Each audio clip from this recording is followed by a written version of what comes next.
Okay, we are gonna jump right in because we don't have a lot of time. But guys, of course, Nate is no stranger to the stream. He really needs no introduction. But he's a FIDE master. He's got a course coming out soon on the English. When is that coming out, Nate? It's like right before Christmas, essentially. Okay, but you So can get like a so quick starter version yeah, right now, there's a right? quick start. Yeah, we'll share the link. The quick starter is free. That's already available. So you can check out his course. He also has a Substack. He's on Twitter. Like he's on all the things. Just search up Nate and you will find him. But yeah, we'll jump right in. So Nate, the reason we're doing this is because Nate was looking at one of my videos on the Why I'm Losing document where I had a takeaway from this game that he didn't necessarily agree with. So I want to get a master's opinion on why I lost this game. So we can jump right into the position, I guess, unless you want to say anything else. You've got this idea called like the Why I'm Losing doc, Yeah.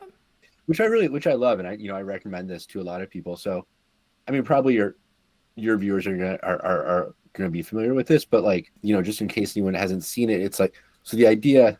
Hopefully, I'll get this right. I mean, I watched your video, but it's like you have like a relatively simple like Word or Google Doc or whatever. It's just like every game you lost, like one main reason, and then you kind of like look for patterns, right? Yeah, exactly.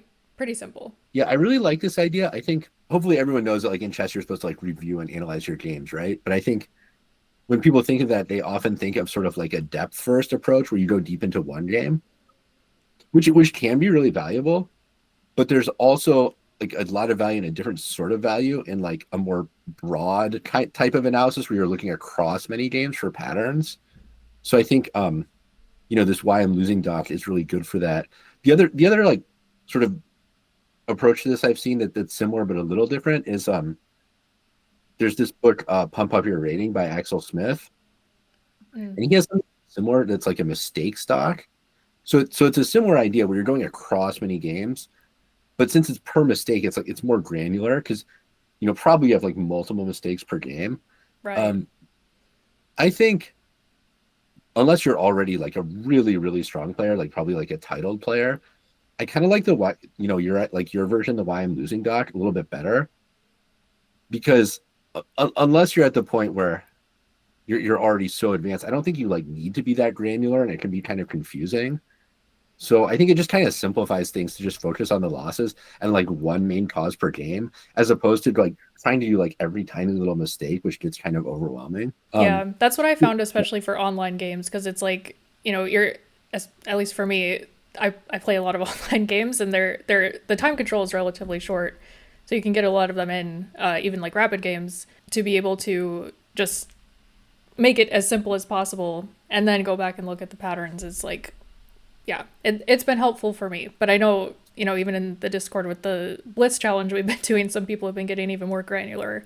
Although I would Yeah. say, it's like as long as you're engaged and you're curious and like you're engaging with chess, it's like it's kind of all good. So like, sometimes people in the Blitz challenge are like, oh, like, am I spending like too long? I'm like, well, if you're like engaged and you're interested, like not really, and assuming like you're not like neglecting your life responsibilities, then like no, it's probably really good to be like so interested that you want to spend more time on it. Yeah, exactly. But okay, so that's sort of like the big picture. But then this specific position and sort of like your take on it and my take on it, which I'll give, I thought was interesting just in terms of, potentially the value of a coach. And whenever I say something like this, people are like, oh, you're selling coaching. I'm like, I literally don't even sell one-on-one coaching. So I'm not, but it's like, it's just sort of like, it's why engines and like AI are still not quite at the same place. Cause really it's less about like what the best move was and more what the takeaway was.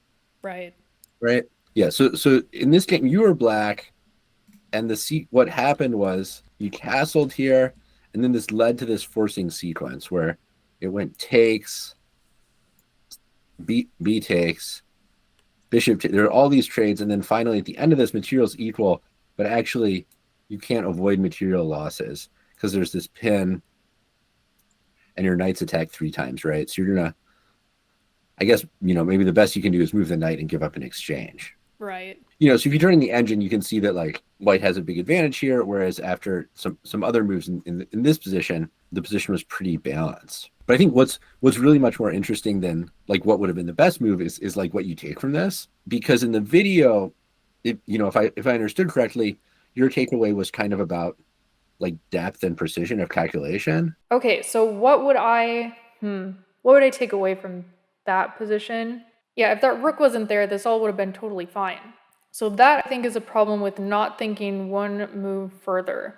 And that is actually something I talk about a lot, which is calculating all the way until the forcing sequence is done, and then seeing what is the most annoying thing that your opponent could do after that. This move is pretty annoying, and I didn't calculate that. Ultimately your takeaway was like, I need to calculate one move deeper. But then the reason I thought was interesting is why I wanted to look at it was just like, I'd actually have a really different takeaway. It wasn't like you miss knight takes, like you were aware that there's this tension here with your undefended bishop and that knight takes c6 was a move. Yeah.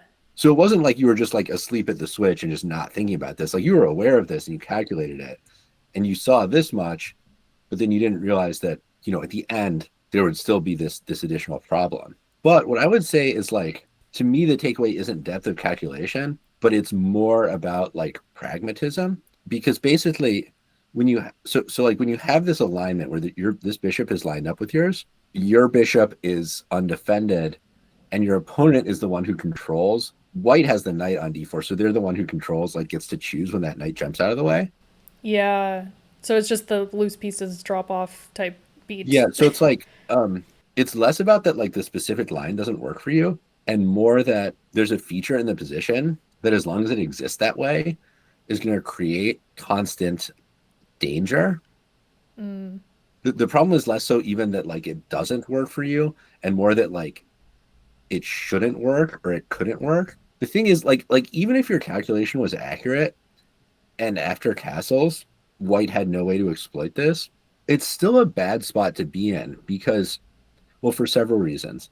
One is like if there's this long line that's dangerous for you, like a bunch of your stuff is getting taken, potentially multiple branches, like 3-4 moves, it's very easy to make a calculation mistake, and if you do, you could just lose the game on the spot. Right. So just the amount of tension should be kind of like a warning sign. Yeah, just sort of this feature in the position that creates like tactical peril. Sure. Sometimes you have to allow something like that and just calculate it and make sure it's safe. But like what's much preferable is to just resolve that and remove that feature from the position, because you could calculate wrong. You have to recalculate every move, which is really problematic. Like especially in a speed chess game, that takes time. Yeah. It also, in any time control, takes mental bandwidth. And I think actually a huge, probably underappreciated factor in chess is like working memory, mental bandwidth, distraction, just like how much you can hold in your mind. So there's this feature in the position that is like on the brink of causing you to lose the game every single move, and you have to calculate like 4 or 5 moves to make sure you're just not outright losing just because of that. I think that's going to make it harder for you to like appreciate other things in the position, right? Yeah. So at that point, it's like, well, why not just resolve that so that you can free up your mental space to think about other things? Exactly. And then the other thing is like, what I can definitely say from experience is like when there's something like this in the position, even if it's safe at the moment, some subtle change, even elsewhere on the board, can change the outcome of the line in a way you wouldn't expect. So like even if you're trying to like keep it safe, it's actually really hard because like something will change. One of my really old coaches had a story about this where there's like some feature in this position like this, and I was just sitting there in the position for multiple moves. Somehow he's playing in like a big tournament and like Anand was playing in the tournament. So there's this thing that his opponent could do for like many moves, and he thought it was safe. And then after the game, they're analyzing, and Anand just like walks by casually, and he's like, "Hey, couldn't he have done this?" And they're like, "No, it was safe." And he was like, "No, on this move." Oh. And it was like possible for like 10 moves, and Anand was like, "No, on this move it worked." Oh my gosh. And of course he was right.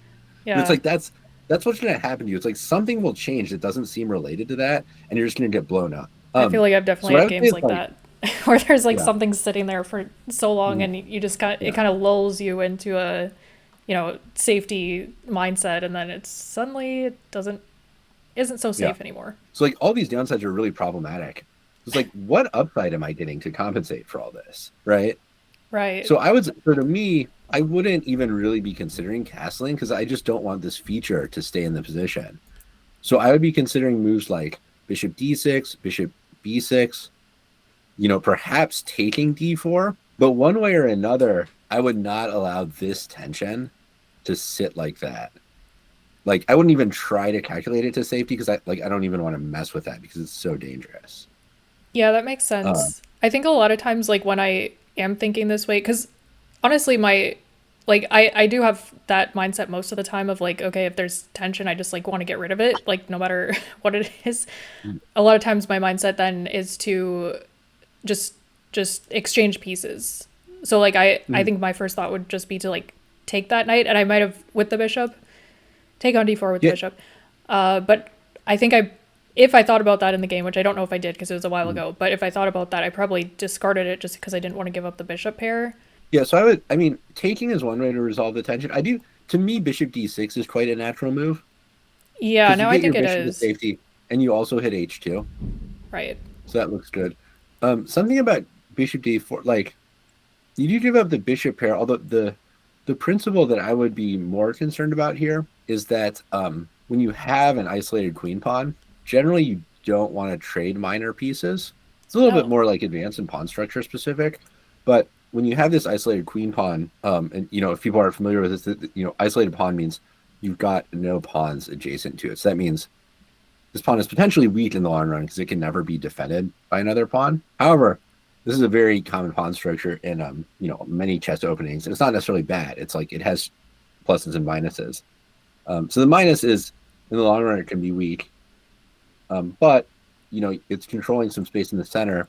You also have a lot of like open lines for your pieces. So when you have the isolated queen pawn, generally you want to keep as many minor pieces on the board as possible because you want to use this space and these open lines to create some sort of activity or attack. And in fact, if they're just left with major pieces, that works out pretty poorly for you. It's very easy for them to just line up and double or triple on the D file. And if it's just major pieces left on the board, you're going to be purely playing defense. And often at the right moment, white can use like a pawn with a pin to actually win that pawn. A little bit more specific in advance, but you would in this pawn structure, you would want to keep as many minor pieces as possible on the board. And also, I mean, you have to calculate this, but also, a little bit concerned about this king getting caught in the center. So I guess after some sort of sequence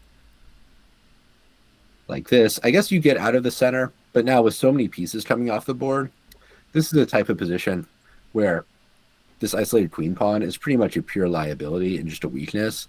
And at this point, it's more you're essentially just hoping to like grit your teeth and make a draw. But like definitely you're not attacking anybody in this position. You're just trying to hold on. Yeah. Maybe like after whatever, if you can get away with just trading this off and just really making a draw, you would do that. But so you could try to analyze this more. But essentially, that is a relevant principle to understand. If you play any openings that lead to this isolated queen pawn or IQP, you do want to keep as many minor pieces on as possible so you can generate an attack. That's so good to know because I feel like sometimes I will end up in those positions and I'm like, oh, I have an isolated queen's pawn. I've heard that word before, but I like don't know. I don't know Yeah, those kind of principles. Like that's such a good nugget that I have just never heard before that you should keep minor pieces on in general. Yeah. it's kind of a specific case of a general principle, which is understanding who has static advantages and who has dynamic advantages in the position, right? So static advantage is like something that is permanent that won't change unless something like really radically changes about the position. For example, static advantage. Well, I mean, the classic example is material. You're up material, right? As, Sure. as long as as long as nothing comes off the board, you're still up material. So that's a great advantage to have because it's like really lasts into the long term. So all you have to do is maintain the position. You still have that. A weak pawn is another one. Like unless black can change the pawn structure, this pawn will be potentially weak forever. So that'd be like a static advantage. Dynamic is like lead in development, right? Like you've got it, but if you give your opponent time, they'll just catch up. That makes sense. So like a really important thing to understand in virtually every chess position is like who has the static advantages, who has the dynamic advantages, or like another way to think about it would be like in the long run, who's supposed to win? Like if the game goes for a long time into an end game, much longer, who should win? Because if the answer to that is like me, like I'm holding the static advantages, I don't need to do much right now except maintain the position, avoid anything terrible happening to me, just like stabilize and I should win, right? That's like one kind of game plan. Yeah. That's so If the answer is your interesting. opponent, right, that's a totally different kind of situation because it's like now then it's like, oh, if nothing happens, if the game just continues like this, I will lose in the long run.